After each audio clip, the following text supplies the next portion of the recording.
Oh, the phone, Salakia. I ain't even on the screen.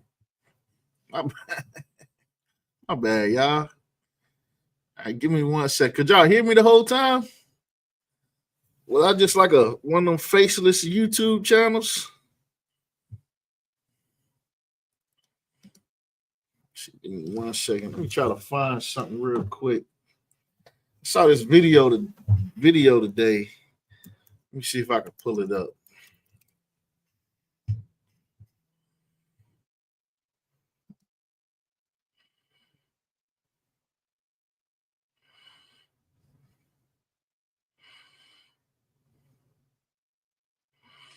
See if I can pull up this video. Here we go.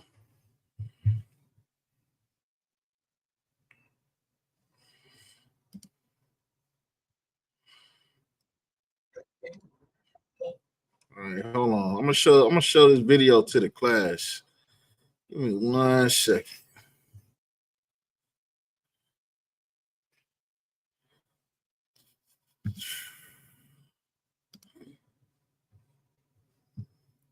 Boom. Y'all may have already seen this video. You know what I mean? You know, I may have already seen this video, but we're gonna play it. I'm gonna play it for y'all real quick and show y'all something, right? Whatever group of females thought it was cool. I might swerve in that corner, whoa, bitch, hold on tight. I got a bone to pick with whatever group of females thought it was cool to put the pancakes down in the morning and pick up a motherfucking work detail. Y'all want to work so bad. Y'all don't want to be at home cooking French toast and pancakes and shit and getting lunch and dinner ready for the kiddos. Now you want to now you want to be independent so bad, but now you need somebody to come help you. I ain't never wanted to go work. I ain't never wanted to go to work. But thanks to kudos to the group of women who wanted to be like men so bad. I got a bone to pick with whatever group of females. She said, "Kudos to the group of women that wanted to be men so bad." That's funny. You know what I mean? I just wanted to play that video, just to show y'all that, you know what I mean? A lot of sisters is waking up to feminism. You understand? A lot of sisters are waking up to feminism. And one of the things that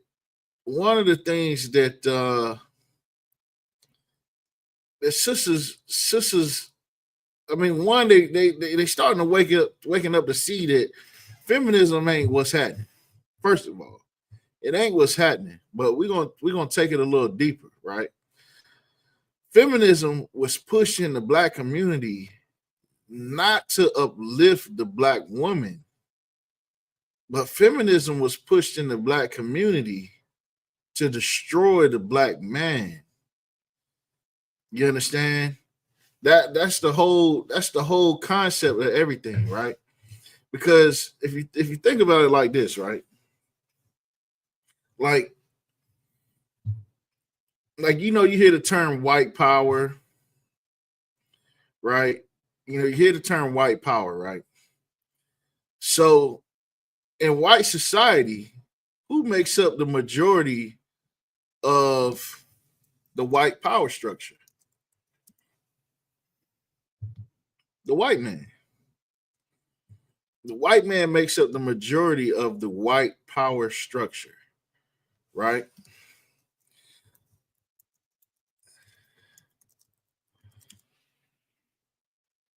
The white man makes up the majority of the white power structure. In fact, he makes up all of it.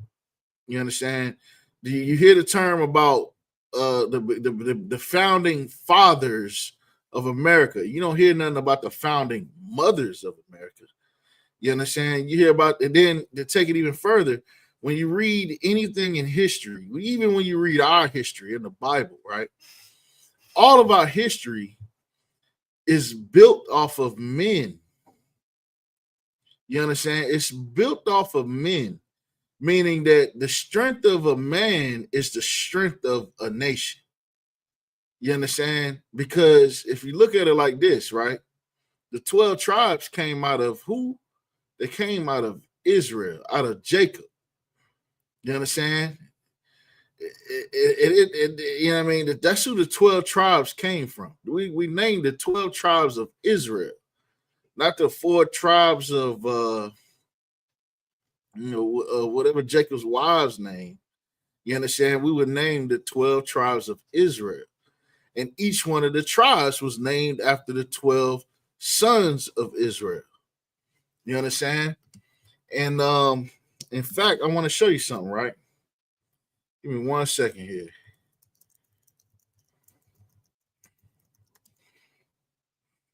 Well,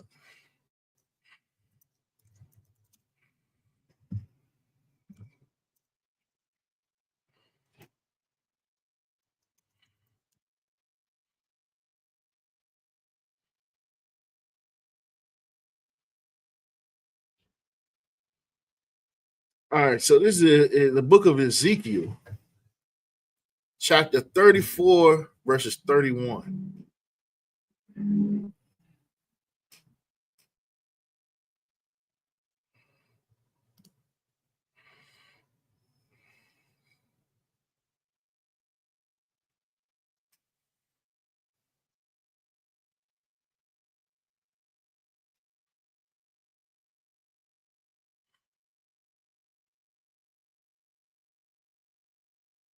Hold on 1 second.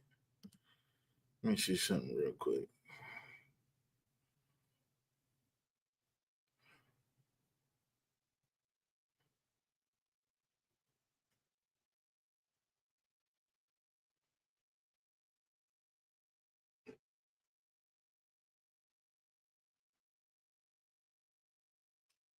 All right, so when we read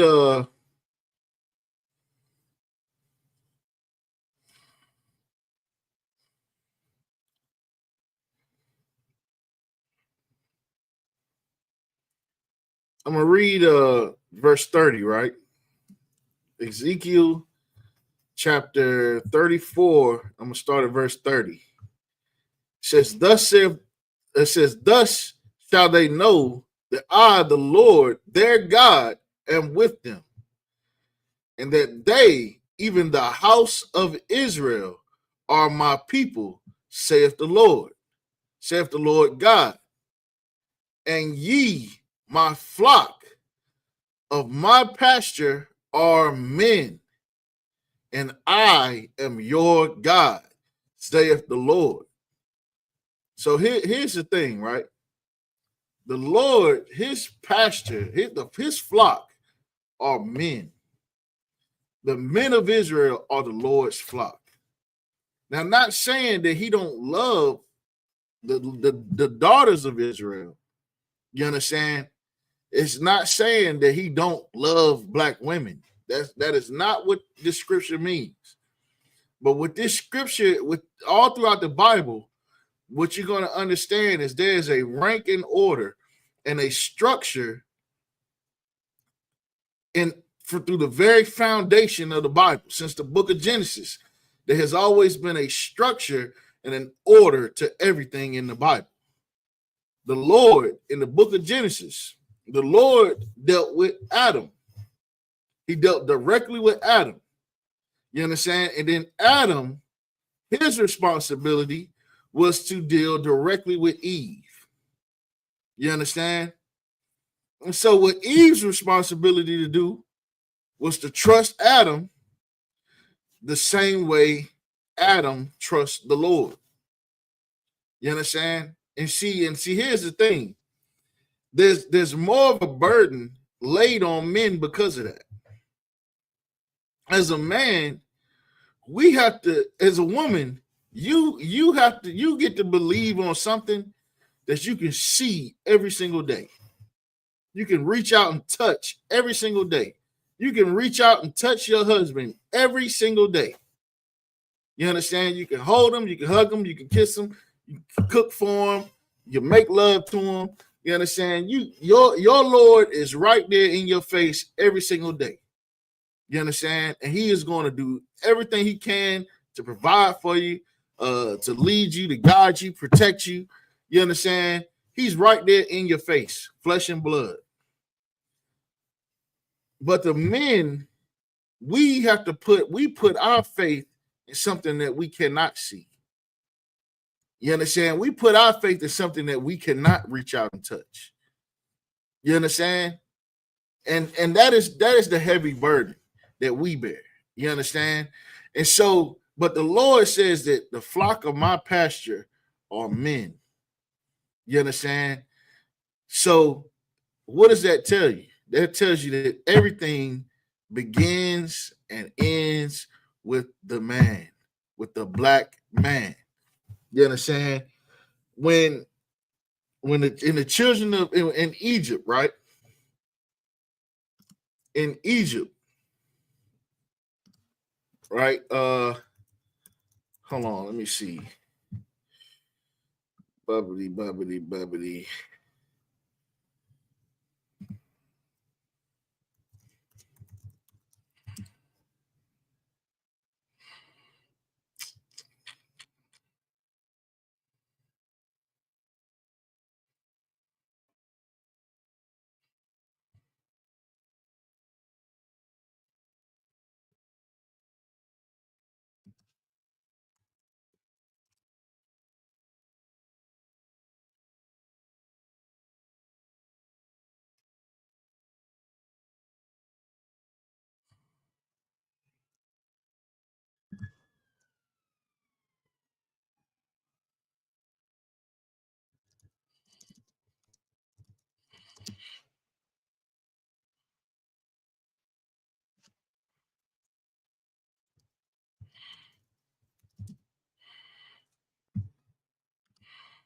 Hold on 1 second here.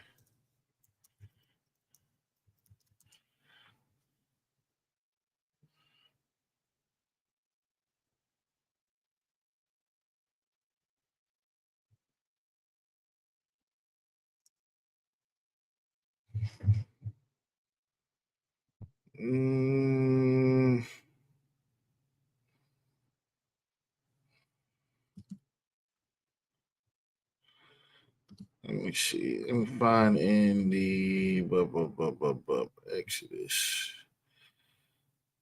Give me 1 second here. All right, so boom. This is Exodus chapter 1 and verse 16. Right? This is Exodus chapter 1 and verse 16. It says, and he said, when ye do the office of a midwife to the Hebrew women, when you do the office of a midwife to the Hebrew women, and see them upon their stools, if it be a son, then ye shall kill him. If it be a daughter, then she shall live. You understand? And think about that. Think about that, right? The spirit of Egypt is the same spirit that rules in America. You understand? That same spirit that's in Egypt is in America today. You understand? That same exact spirit. And that spirit seeks to destroy and kill as many black men as possible, whether it be through abortion, whether it be through LGBT, whether it be through the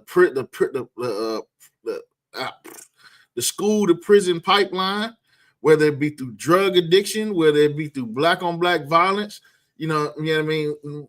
Regardless on what the means are, that is the overall objective of Egypt, is to destroy the black man.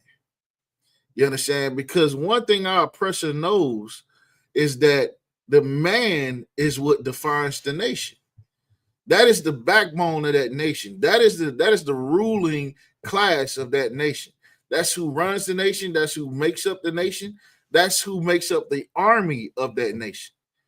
You understand? You're not going to be an army of black women out here going against the, you know what I mean, the Philistines. You know what I mean? They're going to bop y'all across the head, you understand, and have their way with y'all. You understand? That's why even in the United States military, you understand, women, yeah, they can join the military, but they not on the front lines. They not going to battle. They not in the trenches doing the nitty gritty. They're you know what I mean? They ain't kicking in doors with AR-15s and night vision scope goggles and getting, you know what I mean? They not putting in that wet work like SEAL Team 6. I don't even think there's ever been a woman who's ever even been a Navy SEAL. You understand? And now not discrediting a woman, but you know, it goes back to that video. The sister says, shout out to all the women who wanted to be men so bad. You understand? Like, why would you want to play the position of a man? You understand? Why would you want to be the one that have to jump out of a helicopter, kick in the door halfway across the world? You have to jump out of a helicopter, you understand? Kick a door in, you understand? With 20 men that's got AK-47s that don't speak the same language as you, and you have to go in there and unalive them all. You understand? And they're gonna fight to the death. You understand? There's a scene in there's a scene that is in what's that movie called? I think is it Saving Private Ryan? Hold on one second. Let me find something, right? I think it's Saving Private Ryan.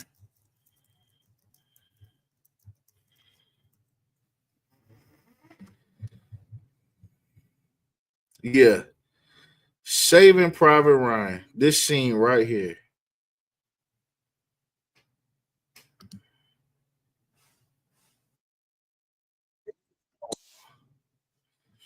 Let me share this for you real quick. Let me show you why, sisters. Let me show you why you don't want to be a man.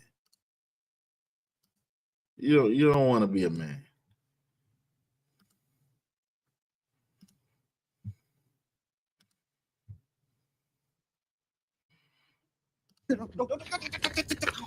Up him.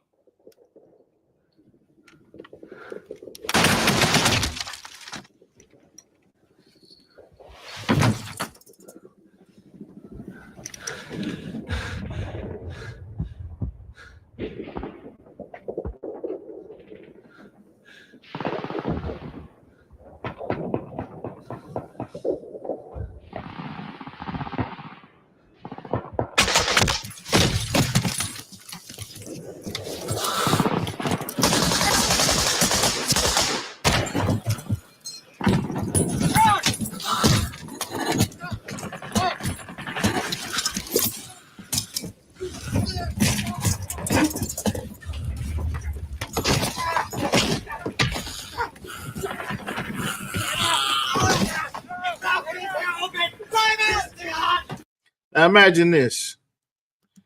Imagine this, right? You fighting for your life halfway across the world. You are in a fist fight for your life halfway across the world, right?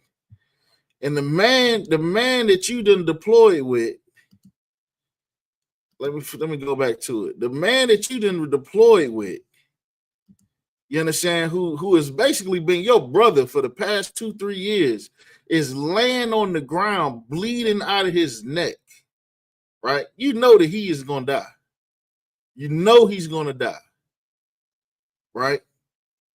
And you know that this man that you are in hand-to-hand combat with is now fighting for his life, and meaning that only one of y'all is gonna walk up out of there.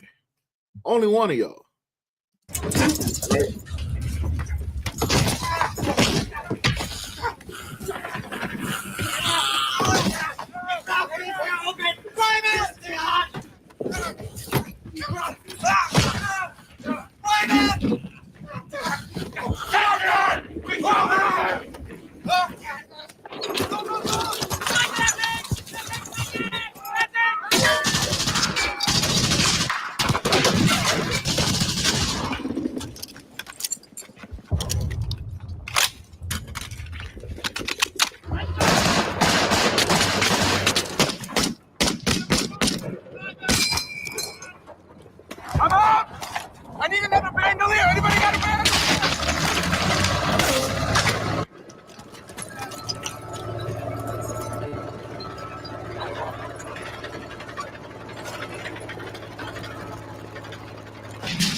now look at that fight scene. They are biting, clawing, punching, you understand, doing everything possible because they know that they are fighting for their life.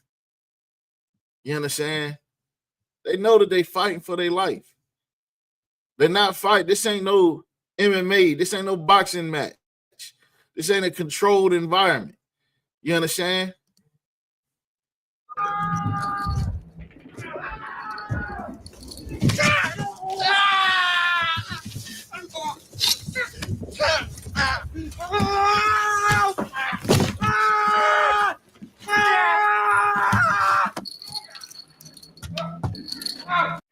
You understand? Not to mention this guy right here.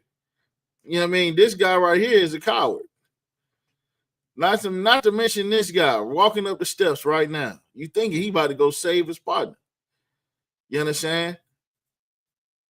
You thinking that's what's about to happen.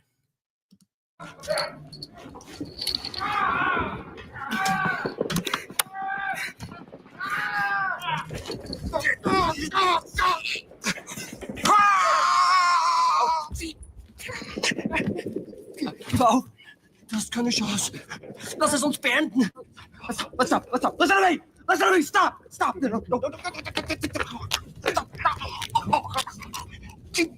Es ist einfacher für dich. Viel einfacher. Du wirst sehen, es ist gleich vorbei.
Is that a place for a woman?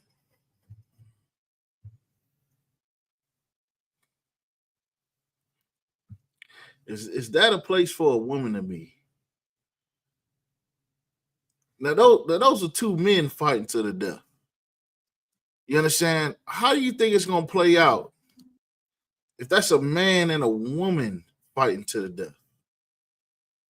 You understand? And here, I'm just going to paint a picture of reality for you, right? You can be, in America, they got 150 different genders, right? You understand? You can be born a woman, but think in your mind that you a man, right? Now you in the middle of a battlefield 10,000 miles away, right? And you in a hand-to-hand combat with a man that hasn't smelled a woman in 24 months. You understand? And he, first of all, that man is going to overpower you like you wouldn't believe. You thinking all them push-ups and all them testosterone pills that you taking is going to stop a man from doing something like that to you on the battlefield. You understand? Those were two men, and that man ate a knife to the chest. You understand? Like, imagine if that was a woman. That woman would have suffered a even more horrible death. Because not only would she have lost her life that day, but she would have lost her dignity. She would have lost her pride. She would have lost her everything because they would have found this woman naked and raped to death. You understand? He probably would have knocked her out and drug her back to his other little German homeboys and they'd have probably took turns on her before cutting her up into pieces. The battlefield is not a place for a woman. You understand? But this right here is what it takes for nations to have freedom. This is what it takes. You understand? It takes warfare. It takes battle. It takes this is what made Israel a superpower in the ancient of days. Well, you think Israel became a powerful nation just because the Lord blessed us? Yeah, the Lord blessed us, but also every other nation tried to invade Israel. And you know what it took? It took the men of Israel to stand up and go to war and fight to the death, hand-to-hand combat in the trenches. Back then, it was hand-to-hand combat. There was no Tommy guns and M1 Grands like in this video. There was none of that. There was swords and knives. You understand? Meaning that this scene right here was warfare in the ancient days. That was normal warfare. You understand? Punching, kicking, biting, stabbing. That was normal warfare, hand-to-hand combat to the death. You understand? And that's no place for a woman, man. You understand? And here's the thing: as a woman, you should be way more humble to any man of our nation, because this is what they are willing to do, to go through to protect you. You understand? This is what they're willing to go through to protect you. Now, this coward right here, I ain't talking about him. You understand? This guy right here is the reason why in the UPK we say no cowards. If you a coward, don't come in here. You understand? This man was a coward. And because he was a coward, his brother died. You understand? And guess what? All I kept thinking about is let that be me, and let that be one of my brothers in the UPK up there. Me and him would have walked out of there that day. Because I'd have ran up in them stairs out. You understand? I'd have ran up them stairs out, and they'd have been like, hey, ain't no fair fights. Block up. You know what I'm saying? Like, come on now, let's get out of here. You understand? Because brotherhood is a greater weapon than an M1 Grand. This man got an M1 Grand. At the time, that M1 Grand was one of the greatest weapons to grace the battlefield. You understand? Prior to the M16 or M4 platform, you understand, that was it. You understand? You ever play Call of Duty? You understand? Call of Duty, the old school Call of Duty, that's what you was running around with, was the M1 Grand. You understand? M1 Grand was a bad gun. That was basically a assault rifle that shot sniper rifle bullets. It's still to this day a bad rifle. You understand? But that don't make that ain't the greatest weapon on the battlefield. The greatest weapon on the battlefield is brotherhood. And this devil right here did not have none that day. You understand? He was a coward. That's why in the UPK, like, you know, you got some Israelite groups out here that like to say, oh, we the biggest group. We this and we that. Okay, you could be the biggest group. You understand? You could be the biggest group. But you know what? I'd rather run with 10 lions than 100 cheerleaders. You understand? I would rather run with 10 lions than 1,000 choir boys. Because a coward relies on numbers to survive. This man was able to make it home because of the numbers of men that was on the battlefield. You understand? He hid behind numbers. You understand? The other man, the one that died, he had the odds stacked against him. You understand? And he died a courageous man. He died courageous. Because it was like him versus what, 3 people? He unalived 2 of them, and the last one just happened to, you know what I'm saying, tussle with the rifle. You understand? He in there fighting. You understand? Meanwhile, this coward right here on the steps. You understand? And guess what?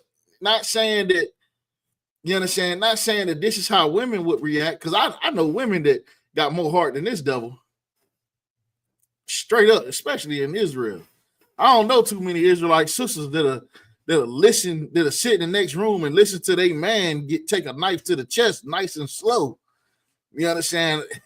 Sisters in Israel, they pick up that fire and bust shots for their man, but that's beside the point. Just because you're capable of it don't mean that this is your place. You understand? And this is an honorable thing to do. The scriptures say there's no, I'm paraphrasing, but Christ said there's no greater love than to give thy life for a friend, to give thy life for a friend. You understand? And brothers and sisters, listen, every brother, even married sisters, should have a certain level of respect and humility for the men of Israel, because even a married sister, the brothers that's your brother that you're not married to, guess what? They gonna go on the battlefield to protect you as well. You understand? This is what they willing to go through. You understand? Now, here's the thing, right? You understand? And this is what I oftentimes, bring up in conversations with a lot of sisters in the world. You understand? Because a lot of sisters in the world, they on that new wave where it's like F these niggas. You understand? F these niggas. Okay, no sweat. No sweat. Well, what's gonna happen when one day what you just seen is happening in your neighborhood? Because that's a reality that you still got to face. You understand? That's a reality that you still got to face. Let me show you something, right? Let me show you something, right?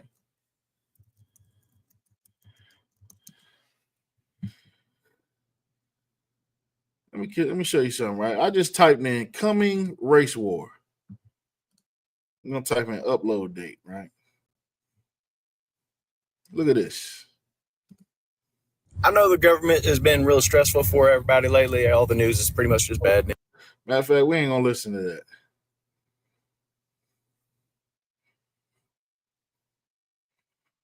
Look at all these devils. Look at this. Look at all this stuff right here. Look at this. Arizona man accused of plotting a mass shooting to start a race war. This really happened. That was 8 months ago. This event is going to teach you how you can get started in. Hold on.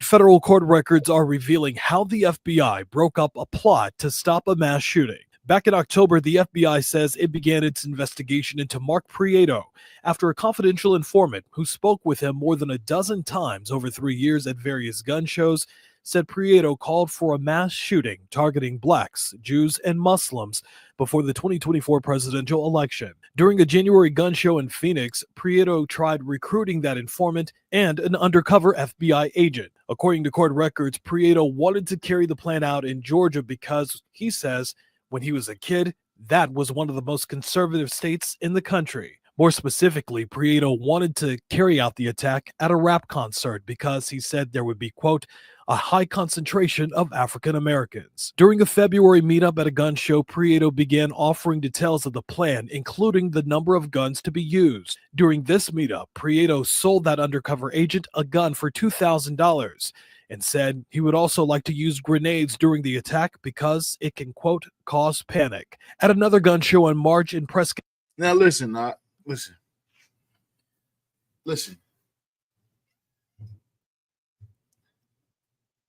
Cardi B, right? Let me ask you a question, right?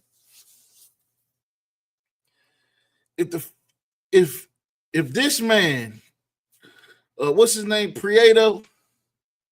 If Prieto and his boys kick in Cardi B door,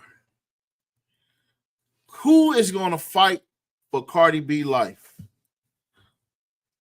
Who is going to die for Cardi B? Who gonna die for Cardi B? I know y'all be tapped in and y'all know what's going on with Cardi B, right? Who is gonna take a knife to the chest in the trenches for Cardi B? Who gonna do it? Somebody answer in the chat. Who gonna take a knife for Cardi B? Is Offset gonna take the knife? Shaw, I know you got the answer. Who gonna take the knife for Cardi B? Somebody answer in the chat. Who is gonna take a knife for Cardi B? Who gonna do it? Because I can tell you right now, if we was talking about my rib, you understand? Oh, I'm taking that knife. That's if they even get the chance to even pull that knife, even if they in that situation. You understand? Because I can tell you right now, I'm a dog in a fight. You understand? I'm a dog. You understand? I'm a dog. You know what I'm saying? I don't believe in fair fights. I don't believe in a good little square up. I don't believe in none of that. Like, you square up with me, you might leave with a body part missing. You understand? You might leave with an eye missing or a hand missing, something coming with me. You understand? Something is coming with me if you think we're gonna square off like that. You understand? I'm telling you, I'm a dog in a fight. So I'm taking that knife for my wife. Who is taking a knife for Cardi B? Somebody answer in the chat. Who gonna do it? Who gonna do it? I know y'all heard about Cardi B, right? Y'all know Cardi B and Offset. Yeah, they split up. Yeah, Offset. Yeah, okay, Offset. Okay, he cheated. All right, whatever. You know what I'm saying? Cardi B went and did what? She slept with an NFL player. You understand? Got skeeted in while she was pregnant. Meanwhile, that same NFL player that skeeted in her is openly sleeping with like 10 other women. Now let me ask you this question: is that NFL player gonna die for Cardi B? Somebody answer that question, man. Who gonna die for Cardi B? I just want to hear what y'all thoughts are. I mean, hey, if you know something I don't know, just type it in the chat. But who is going to die for Cardi B? I want to hear from somebody. Somebody watching right now got an answer for it. Who's going to die for Cardi B?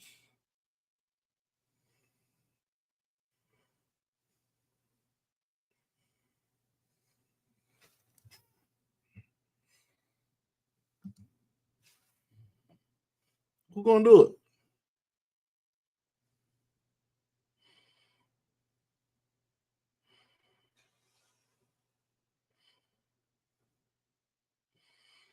Who's going to die for Cardi B? Somebody type it into the chat.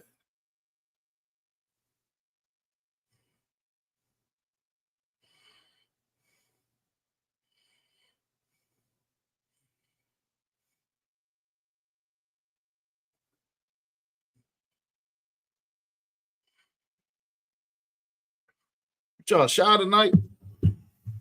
Who's going to die for Cardi B?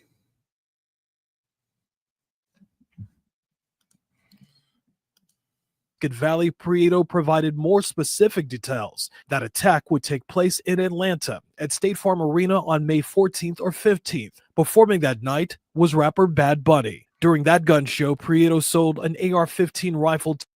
Bad Bunny? Who the hell is Bad Bunny? Who is Bad Bunny? Oh, that's the Spanish dude. Is he LGBT?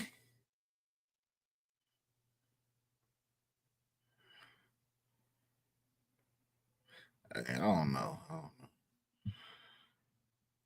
I don't know about that. All right, but so Bad Bunny looked like a Latino. So I don't know. I ain't never heard of Bad Bunny. I'm saying? He looked kind of suspect to me. But Bad Bunny, he Puerto Rican. So he make Latino music. So he sound like he was targeting Hispanics. Okay, so the sister say, not us, sir. All right, so I wasn't meaning like you specifically, but the fact that nobody can really answer that should be a wake-up call for any brothers, for any sister out there that think that they can just deal with men any kind of way. Because this is a reality that you're gonna face here in America. This is what's lurking behind all these white smiles. This is what's lurking behind them. You understand? Because this devil right here, listen, this is one devil. I guarantee you, let me just do a quick Google search, right?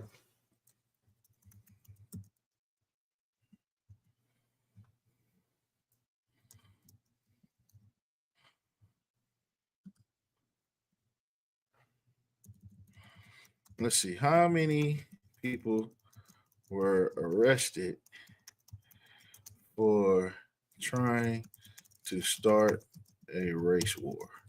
Let's see.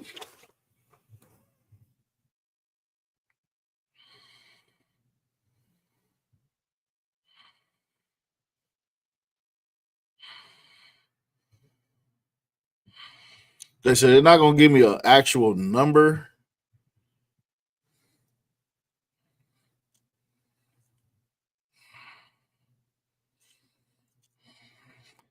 But just since September,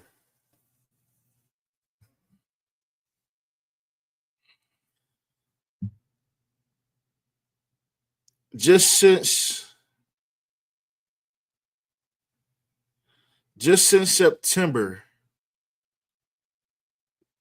there's been 4 incidences. And some of the instances have more than one person.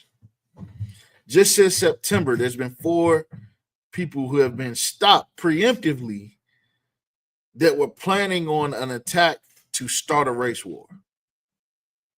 There's been 4 instances that have resulted in the arrest of people who were planning to start a race war. That's just since September. And what about since 1980? Think about that. You understand? And think about this. Let's look at this, right? I'm gonna look up another statistic for you. Let's see, share this tab instead. Let's look up how many guns. Hold on.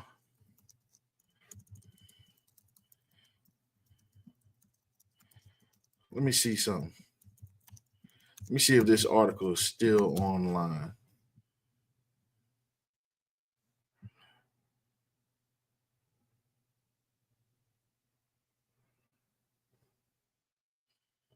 Oh.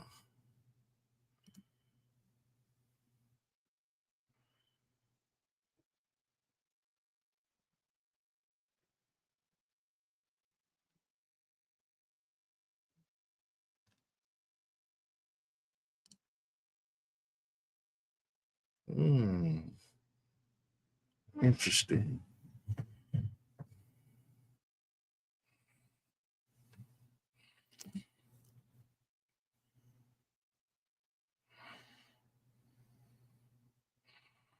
This is why it's good to print out articles so you can have them in situations like this.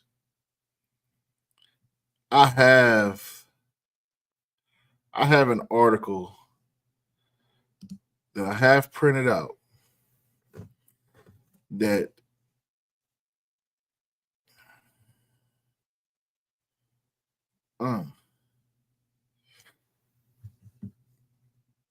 hold on.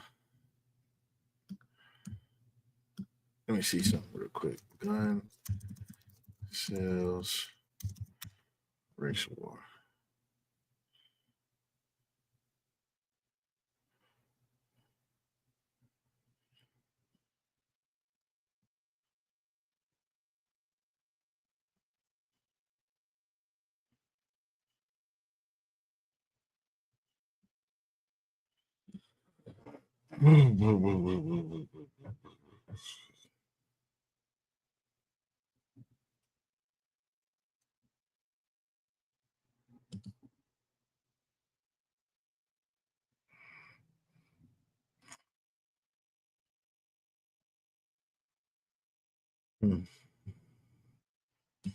So I can't find the article,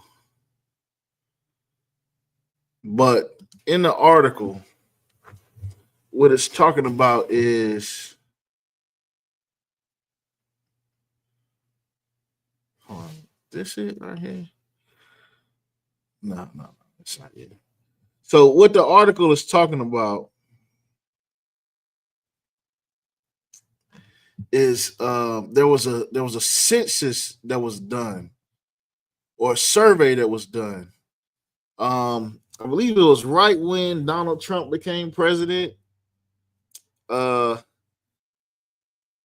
was either right, I think it was right when Donald Trump became president, or not long after.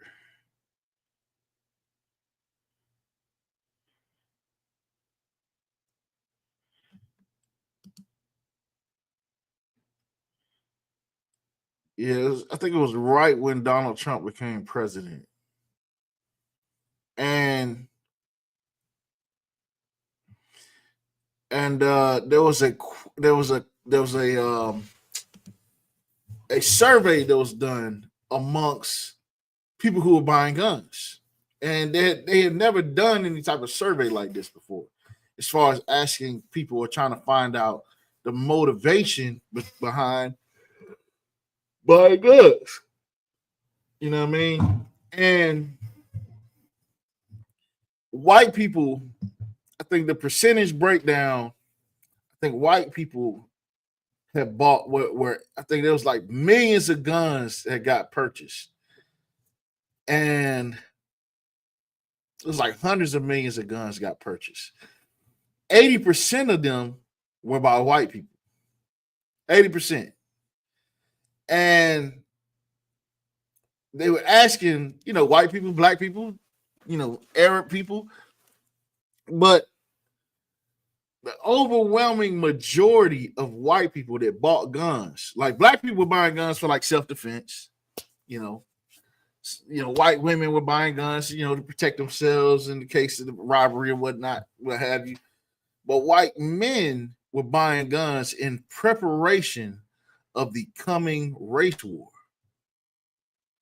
You understand? And I brought that article out because it showed a stark contrast between white people and black people buying guns. White people were buying all the guns. Black people were hardly buying any. You understand? And because a lot of black people, black religious, black people are Christians, and black people's version of Christianity is anti-gun. White people's version of Christianity, however, the preacher man got the AR-15 in the church.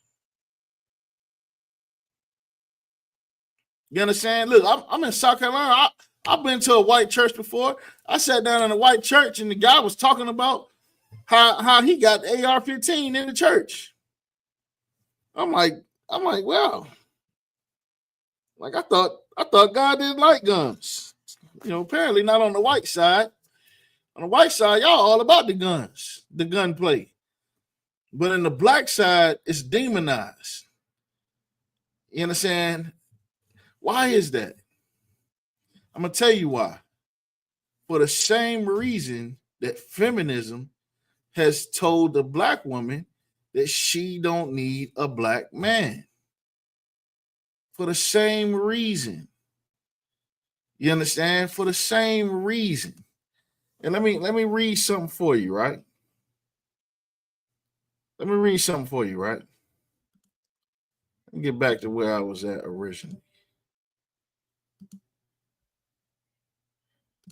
Get back to where I was at originally. What I was gonna bring out.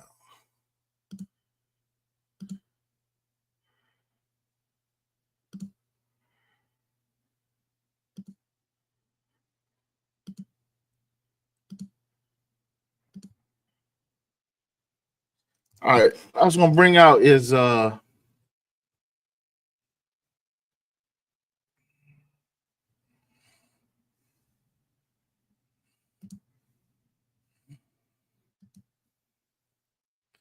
was it Mark 3, Mark chapter 3.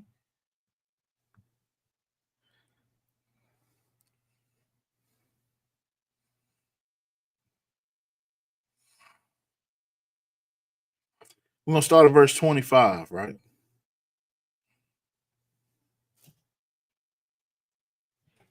Right. So this right here is it's a lot of wisdom in these few scriptures I'm about to give you, right? It says, because right here it's like Christ is being accused of being of summoning demons, right?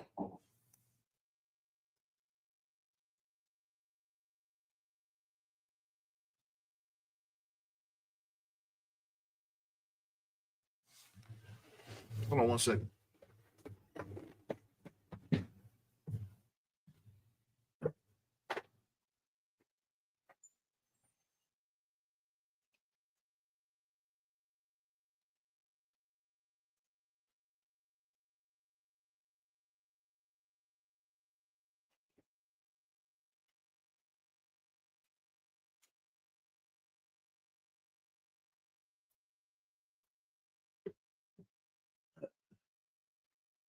All right.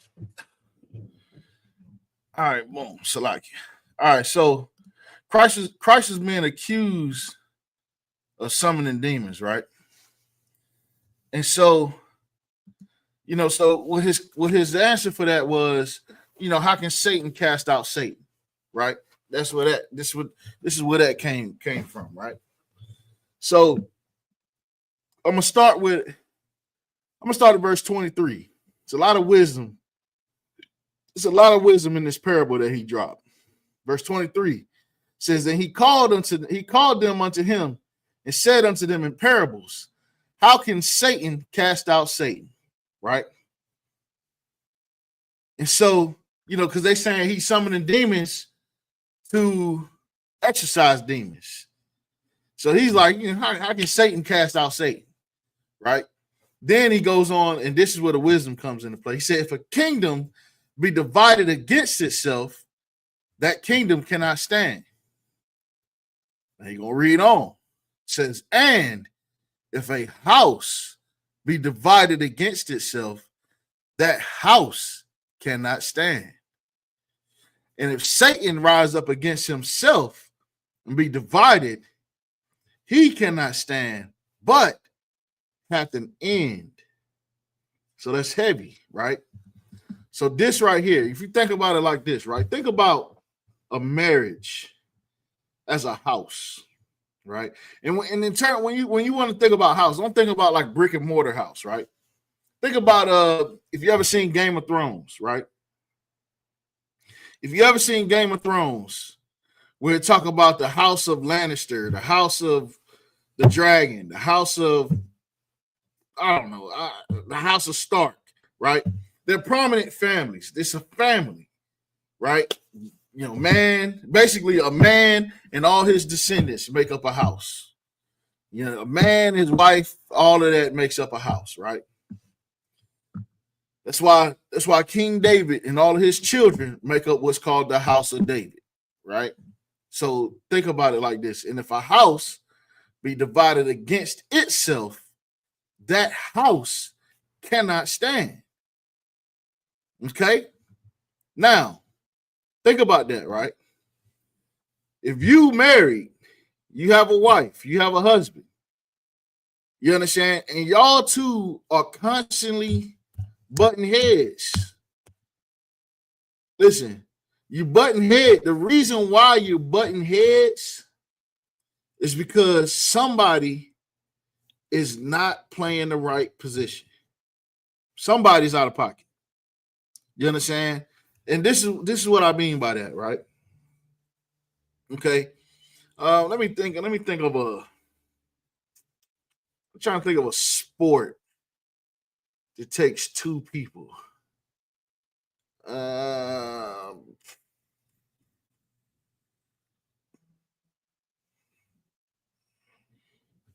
Let me see. Let me Google. Let me use Google real quick. Google doing all my thinking for me.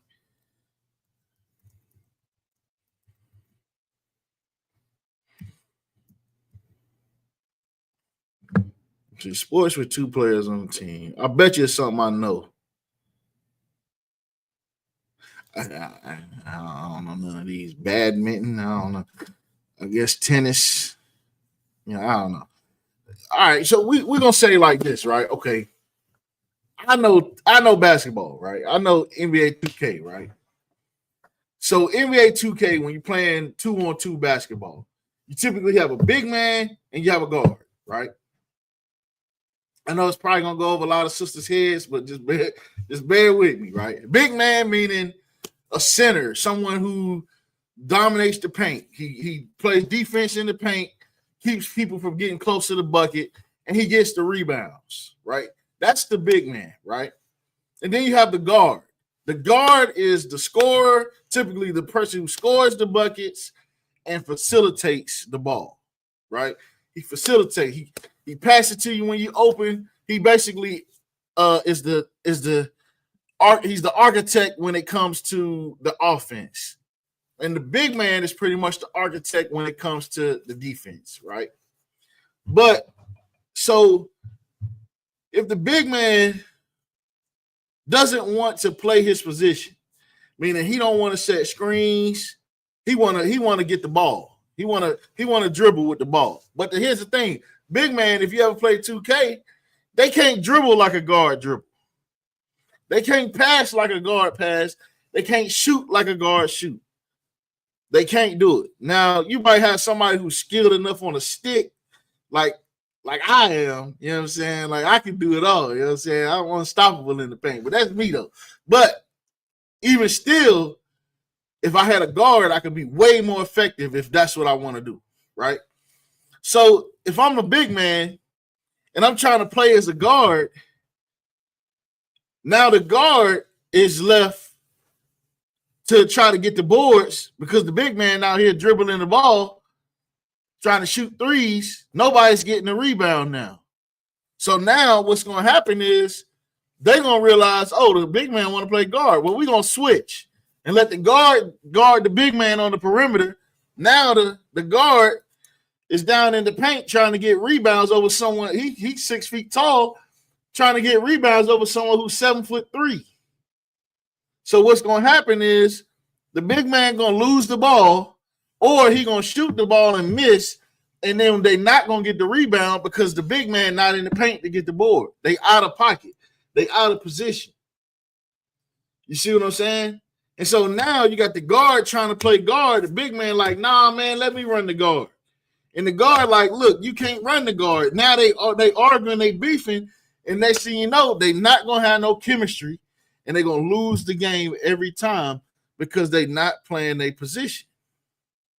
So that's what typically happens when two people are always beefing when in a relationship. Someone is out of pocket. You know what I'm saying? It ain't no right or wrong. You could be right all day. But typically when you constantly see beefing in a house, it's because someone is out of pocket. They, instead of working together, they working against each other. And in the scripture, like you just said, if a house be divided against itself, that house cannot stand. Now, what is a house built on? We're going to get to that. Right? So it says, now, if Satan rise up against himself and be divided, he cannot stand, but have an end. Now, I hate to be using Satan as an example, but we talking about division. Now, if a man and woman is divided against themselves, then that house cannot stand, but has an end. Now that end is heavy.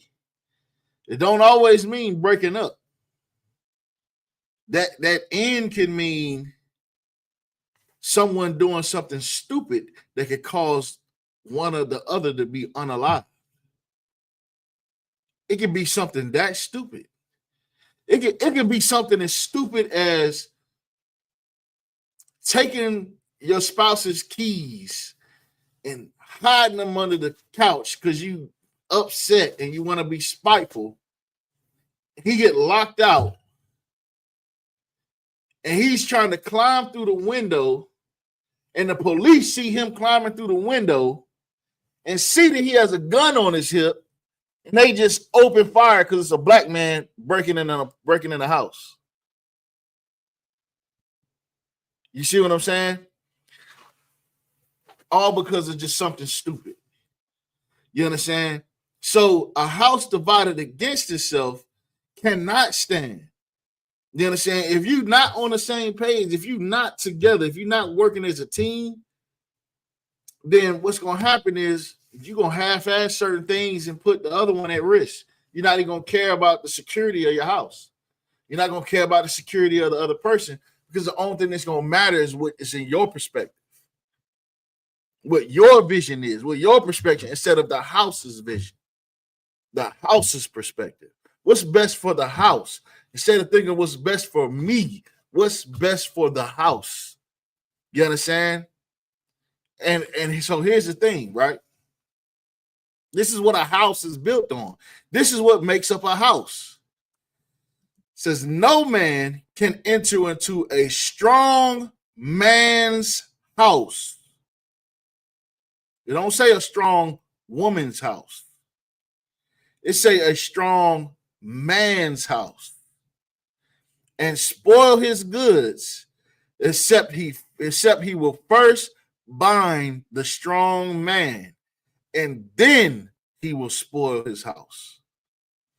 Cardi B and Offset, the house of Offset, right? Yeah, Offset was out here, you know what I mean? He a man, and he rich, and he famous, and he got groupies. Of course he out there doing that. Cardi B knew she married a rapper before she married a rapper. You understand? And guess what? Offset knew he married an ex-stripper before he married an ex-stripper. You understand? But here's the deal, right? Regardless on how you look at it, you understand? Guess what happened? Offset got bound. How did Offset get bound? Yeah, I don't know all the details in the relationship, but Offset got bound simply because Cardi B has now has the power to just expel her man. She just has the power to expel her man, withhold him from seeing the kids, put him on child support. That's how you bind a strong man. So you thinking that you winning by kicking your man out the house, putting him on child support, by pushing your man away. You think you leveling up. You not leveling up. What you are doing, because you stupid, what you actually doing is you are the spoils. You are the goods that are now getting spoiled by the enemies of that man.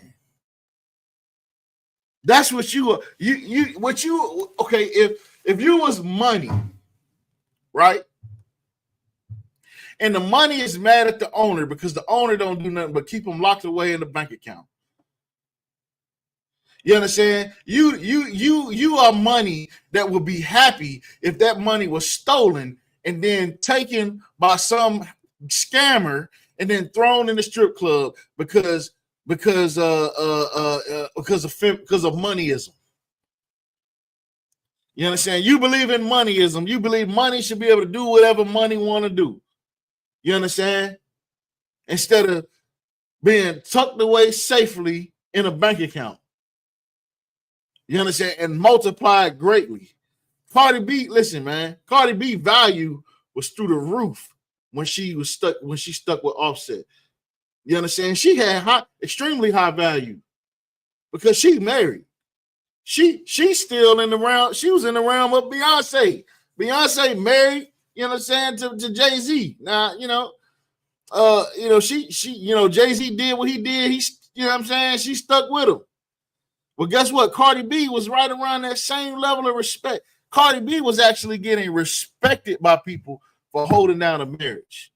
And now look at her. Now she ain't nothing but the Cardi B everybody knew she was. You know what I'm saying? Like, I even had respect for. I heard Cardi B make the song talking about I don't cook, I don't clean, but I got the ring. And then Offset showed her sweeping up the floor, cooking and all that.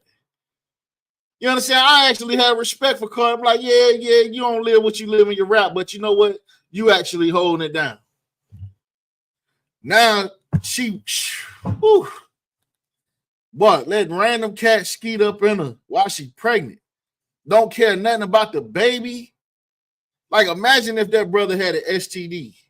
He's skeeting all that STD up in there with that baby. Cardi B putting that baby at risk while the baby is still forming. The baby's still forming. Now the baby got, man, come on, man. You let another man bust nuts on you on your baby? That's disgusting. You're disgusting. And you think you winning. No, you are the goods that have been spoiled. And you know what's gonna happen? Now that you spoiled goods, you're gonna be 10 years down the line trying to, regretting leaving your husband.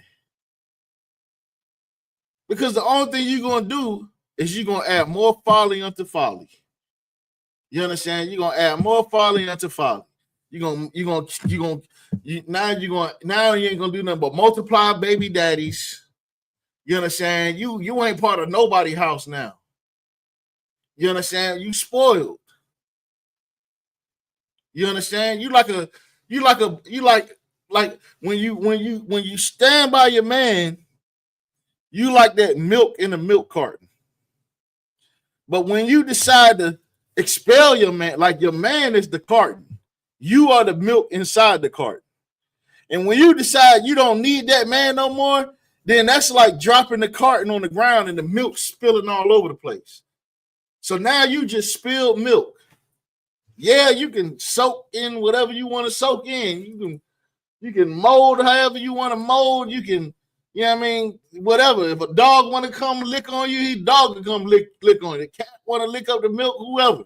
But you now spilled spoiled milk. You understand? And here's the reality. No man really wants to go and pick up all that spilled milk with all the dirt and grime that now the milk then got into it and put it in another container. No man wants to do that when it's so easy to just go get some fresh milk. You no longer fresh milk. You understand? So the strong man, he is the house. You are a part of that house. You understand? You accepted a position into that house when you laid down with that man. So now what you gonna do? Now what you gonna do? Right? Because it say, how can a man enter into a strong man's house until he first bind the strong man? You understand? Now check this out. This is Proverbs 14:1. It says, for every wise woman buildeth her house. You understand? So if you're a wise woman, right? If you wise, this is how a wise woman will wake up in the morning. A wise woman will wake up in the morning,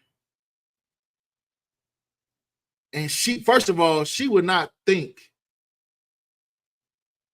She if she was wise, she would not think, what do I want to do? What do I want? What do I, what do I need? What about me? That's not what a wise woman would do. A wise woman would build her house. Now, her house is not really her house. Her house is really her husband's house, because that's the house she dwells in. So it says every wise woman buildeth her house. This is what a woman would do. She would wake up, and her first thought would be, how can I nourish my man today? How can I strengthen my man? Because he is the carton to this house. He's the carton to this milk. You understand? He's the lock to this door. He is the firearm to this situation. He's the army of this nation. How can I strengthen and empower this man right here? Oh, he like coffee when he wake up? I'll tell you what, get your behind out the bed. Go scoop you some of that brown stuff, put it in the little thing, turn the coffee machine on. So that way when he get out of bed, he got him some fresh coffee to drink. If he like coffee. You understand? Don't ask him, you know what I'm saying? Assume that he hungry. If you hungry, he hungry. We both got stomachs. He got to eat. So, and not only that, but he got to go to war every day. You understand? He got to plot and figure out and get with the brothers to see how we can take this thing over, how we can build our nation, how we can keep our people safe through the coming dark days, because they coming. What's the Arizona man name? What was his name? Polinsky? See what they said his name was. What is this dude's name? Adam Pareto. He coming. Mark Pareto. He coming. Him and all his boys, they coming. You understand? So what you gonna do about it? You understand? Says every wise woman buildeth her house, but the foolish plucketh it down with her own hands. You understand? Think about that. Think about that, man. Think about that when you have a when you communicate with your husband. Think about that. Think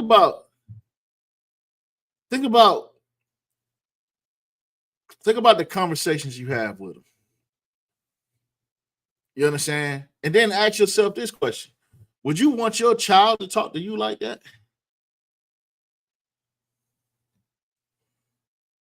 If you're perfectly fine with your child talking to you the way you talk to your husband, then maybe you need psychological evaluation. But if you know that you do not want your child to talk to you like that, then you should not talk to your husband like that. You understand? It's ways to communicate with your husband without raising your voice at him, without getting an attitude with him. It's ways to do it. You understand? And we men, we stupid. We simple. You understand? It's ways to get us to bend to your will that you just don't understand because of feminism. Feminism that made you so masculine that you don't even know how to be feminine. There are feminine ways that you can get your husband to do any goddamn thing you want him to do. To move however you want him to move. There's a feminine way to do it. And that will make him want to do it. You understand? And here's the thing about men. Men are like cars. You understand? If you and femininity is the gas that fuels a car. And if all you giving me is masculine energy, this car gonna be stuck on the side of the road. You're not gonna get far being masculine. It's not gonna happen. Because here's why. The masculine energy, you don't want to go down that pathway. Because that's the pathway to criminal domestic violence. Because when you are acting masculine to a man, first of all, it's confusing to a man.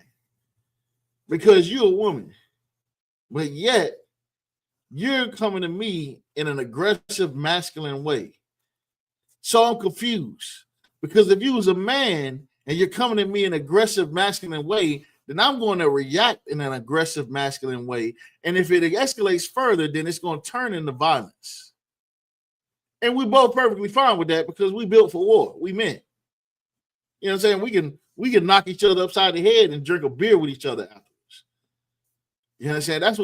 That's men. Like I done been in full-on fist fights with friends and you know what I'm saying? And we at the club with each other later that night.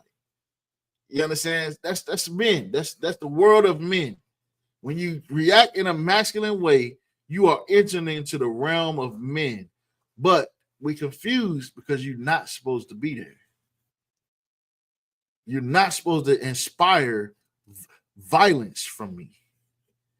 You understand? Now, men are oftentimes tested when a woman decides to get masculine. When you're trying to get masculine, all of a sudden, we get tested because, you understand, you reacted in a way to where you're triggering violence. So now I have to be strong and say, nah, I can't go down that route because she's a woman. She's just stupid. And then we have to sit there and tell ourselves she's just a dumb bitch who don't know no better. Relax, calm down. She's just stupid. She's just dumb. She don't know what she's doing. And that's what we really have to tell ourselves. Because if we don't tell ourselves that, it's going to be boop, bop, bip. You know what I'm saying? Bam, slam, jam, cram. You know what I'm saying? Next thing you know, you're going to be crying to the policeman talking about he hit me. You understand? Listen, you ever heard the term don't poke the bear? Don't do that. That's stupid. That is a dumb thing. That's being masculine with a man is like poking a bear. That's like running into a bear cave while they're hibernating. You understand? If another bear was to do that, that's an act of war. They're going to war. That bear waking up and they're going to war. It's a battle to the death. That's what happens when a bear does that. When another bear somehow stumbles into another bear's hibernation cave, they fight to the death. You understand? They fight to the death. Don't do that. You ever heard the term play stupid games, win stupid prizes? That's you playing stupid games, and you're gonna win a stupid prize. Yes, you're not gonna win. It's not gonna be a victory at the end of the day. You're gonna win a stupid prize because you're playing a stupid game. You know what I'm saying? But rather embrace your femininity. Embrace that. Because femininity and submission is the ultimate superpower of a woman. You would think that being submissive is you're never gonna get your way, it's always gonna be his way or the highway, and da da da da da. That's a demon talking to you. Because let me tell you something. If a man is with a masculine woman, that woman just come and tell him, you ain't got no job, you ain't trying to pay no bills, you da da da da da da. You need to get up and do this and do that and blah blah blah blah. Because he's a man and he has male pride, first of all, if you come to him trying to be masculine, he is going to, on purpose, not do what you say. That is going to be his instinct. Is for the sake of his pride, he's not going to do what you say. You understand? He's not going to let a woman talk to him like this. That is the instinct. So why would you want to provoke that instinct? That is so counterproductive. That women are the worst salespeople on the planet. Y'all are the worst. How could you ever want to work in sales and you can't even convince your husband, you know what I'm saying, to come to bed? You can't even convince your husband to turn the game off. Listen, because it don't require words. You understand? Because I'm gonna tell you something. If you're a submissive woman, you understand, that man, and you play your cards right with your femininity, trust me, that man is gonna be attracted to that. And when he's attracted to it, he's going to go out his way to be closer to it. He's going to do things to have more of it. You understand? Think about it like this. When a man don't know you, he thinking that you got all this femininity and all this and that. So you know what he going to do? He going to buy you flowers, take you on dates. But you ever notice this after a while, some of that kind of slow down? Because now you tapping into your masculinity. Now the real masculine side of you coming out. And it's not attractive to us. Now we're attracted to you physically, but we're not attracted to you mentally oftentimes. Because you tapping into your masculinity. Don't do that. Embrace your femininity. You understand? See, look up what it means to be dainty. If you ever heard the word dainty, let me show you something, right? Dainty.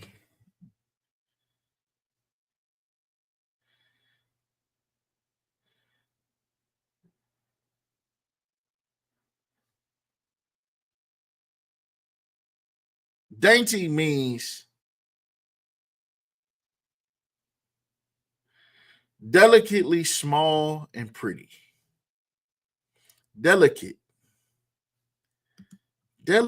small and pretty. Dainty means tiny, delicate, and lovely. You understand? So you could describe a little China tea set as dainty. You could call the tiny cakes on the little plates dainty. You understand? You know what I mean? You want to be a delicacy. You understand? That's what you want to be. You want to be a delicacy. Dainty, choice, exquisite, elegant, rare, delicate. You understand? Those are the types of characteristics that you want to embody as a woman. You want to embrace that because that's really what you was born to do, born to be. You know what I'm saying? you born to be elegant and delicate and dainty and delectable and delightful, and that's what you born to be. You born to be a snack, a yummy little scrumptious, little cute and pretty little snack that's just gonna be submissive and humble and kind. And because you all of that, we will dig down to the core of the earth and endure all types of mind-bending chores. You know what I'm saying? To give you far more than what you deserve. You understand? That's how you can do that naturally by being those things. It's a natural thing that happens. As a men, we are naturally protective. You understand? We are naturally protective. And if you want to know if your husband is naturally protective, just look at how he is with children. You understand? With children, if he's good with children, if he watches the children, he protects the children, he's very protective over the children. Why is he protective over the children? Think about it. What makes a man love a child so good? You understand? It's because that child is dainty. It's tiny. It's delicate. It's lovely. You understand? It's full of love. It's full of kindness. You understand? It don't know cruelty unless it's taught it. Most children are not cruel. They might be bad as hell, but children are not cruel. But yet, a lot of women are cruel to their man. You understand? Well, listen, you are a lot of women because of feminism. You've been tricked into fulfilling that position of the cuffs that are used to bind the strong man. And guess what? Like the scriptures say, I'm gonna go back to it. Where we talked about Satan, right?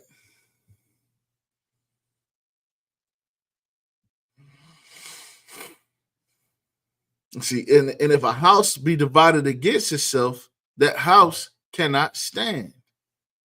And if Satan rise up against himself and be divided, he cannot stand but hath an end. It says no man can enter into a strong man's house And think about it. No man can enter into a strong man's house and spoil his goods, lest he first bind the strong man. Now think about it like this. How did they bind Samson? Samson was a strong man. How did they bind Samson? How did they bind Adam? How was Adam bound? Don't be that agent of destruction. Don't be a fool. Don't pluck down your house with your own hands. Don't do that. You know what I'm saying? Be a wise woman. And if you don't know how to be a wise woman, then start hanging out with wise women. Stop hanging out with stupid women. If you are struggling with this, and you know that a lot of the women that you talk to on a daily basis are foolish women, that right there, that one scripture, wise women build a house, foolish women pluck it down with their own hands. You need to evaluate your friend group and see which ones are wise and which ones are foolish, according to that parameter. And whichever ones are foolish, I'm not saying you need to cut them off, but you need to fall back a little bit from them. Stop taking their advice. Start getting advice from women who are wise, from women that you see that are wise, that are building their house. You understand? Start doing that, because that right there is the fall of a nation. That's the fall of a nation. Because when a woman backdoors the strong man. Because otherwise, how can a house divided against itself stand? A house divided against itself cannot stand. So if you and your man are divided, you're not going to stand. And the reason why I'm bringing it so hard on the women is simple. It's not your house. So you are part of that house. And so wherever that house is trying to go, that's where you need to go. And you need to do whatever you can to help the house get there, instead of trying to run the house. Because the only thing that's going to happen is you're going to build up contention to eventually the divide is going to be wide enough for Satan to tempt you. And I'm going to get one more scripture and I'm going to get the hell out of here. I got work to do. Got one more scripture, right? One more scripture. Give me 1 second.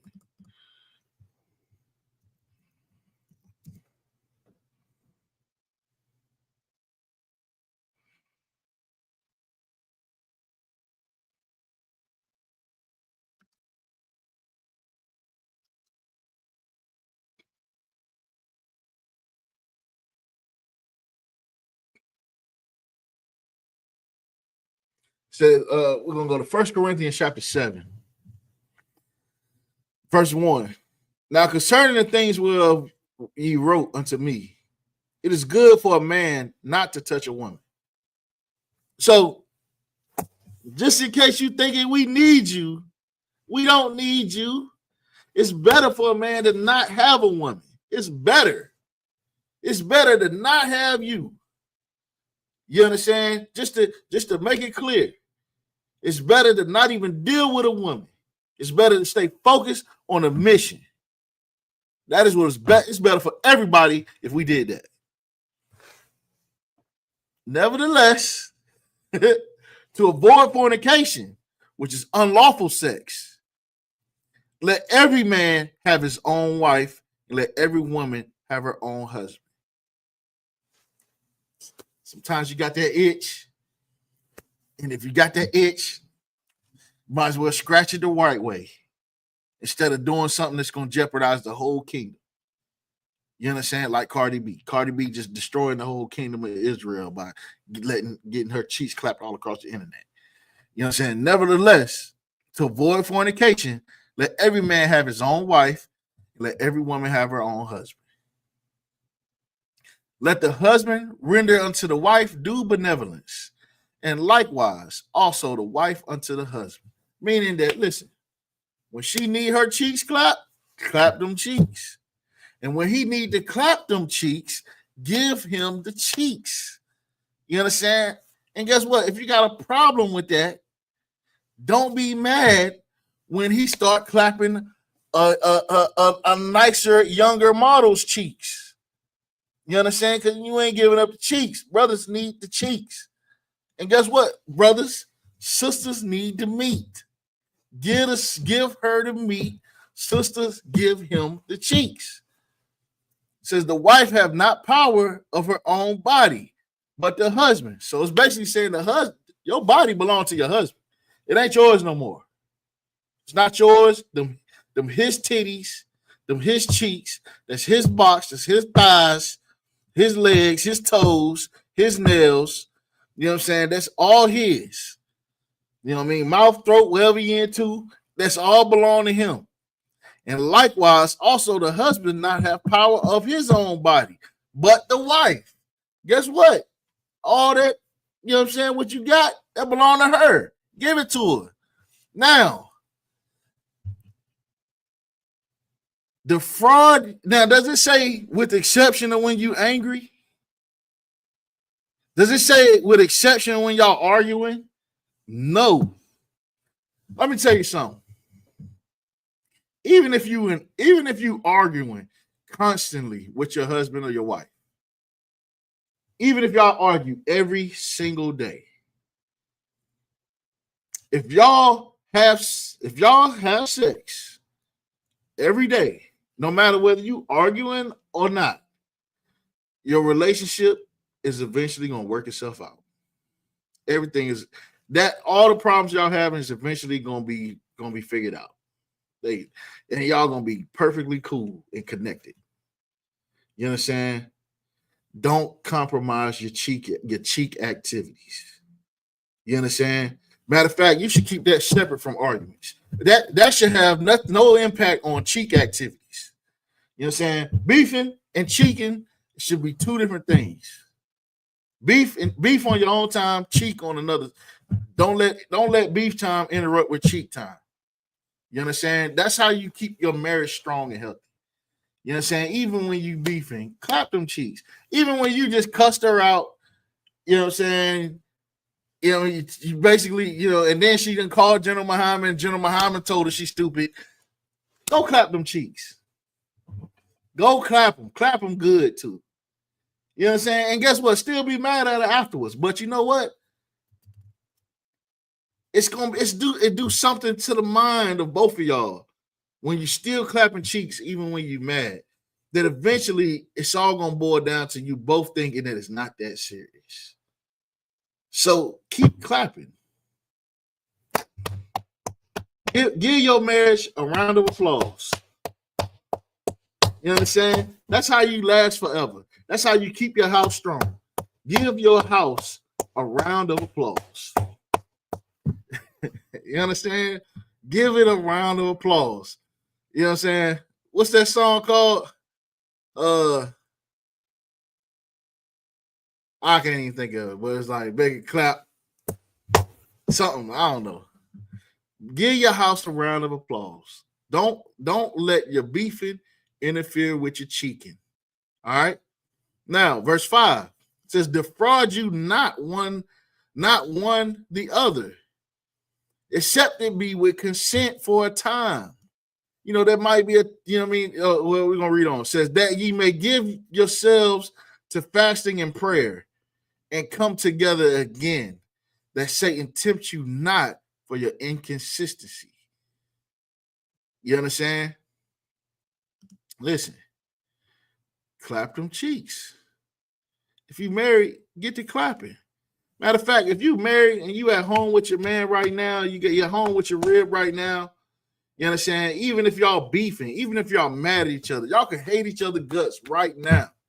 Go in there and do and render unto the wife her due benevolence, and likewise the wife unto the husband. Go in there and get you some due benevolence. Do it. That's an order. Go get you some due benevolence. You understand? Because we trying to build a kingdom and you letting your cheeks get in the way of the kingdom.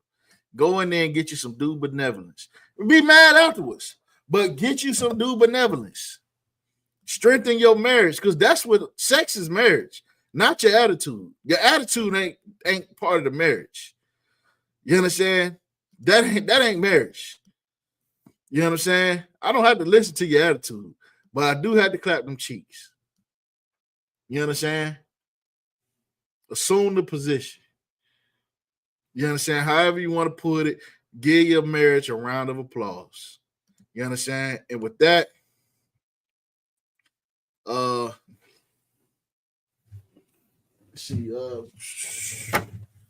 the Israelite School of Universal Practical Knowledge. Started at 1 West 125th Street out of Harlem, New York. Rule for new brother or sister. When a new brother or sister comes to the school, they're off limits for 6 months. They're to be saluted only. They're here to shed themselves of the world. They need transportation. The teacher will arrange it. After 6 months, if a brother or sister has an interest in a particular person, he or she must get permission from the head to speak to a brother or sister. There's another 6 months in which the brother or sister will court each other. After this 6-month period, the brother and sister will get permission from the head to marry. Tithes, which is a commandment. Numbers 18 and 21. Malachi 3 and 8 through 10 means 10th in Hebrew, ma'ashera. 10th of every penny of any increase the Lord gives you. Give to Treasury Department or teacher. Priest fund, free will offering for priests, not mandatory. Whatsoever amount you would like. Upcoming holy convocations. We got the Passover, April 12th, 2025. In Atlanta, Georgia. If, you know what I'm saying? Go to isupk.com. You understand? Pay your Passover fee. You understand? If you need transportation to the Passover, if you have problems paying your Passover fee, no sweat. Reach out to your captain in your area. Reach out to your camp leader. We're going to work everything out. If you need a place to stay, call the camp leader. We're going to work everything out. Don't let no excuse keep you from coming to the Passover, man. It's a commandment and a law. It's required for you to be there. You understand? And with that, reminder to check the bulletin board in the hallway. If anyone wants to be a trooper in the school, you start wearing all black boots, shirt, pants, and war scarves. And with that, shalom.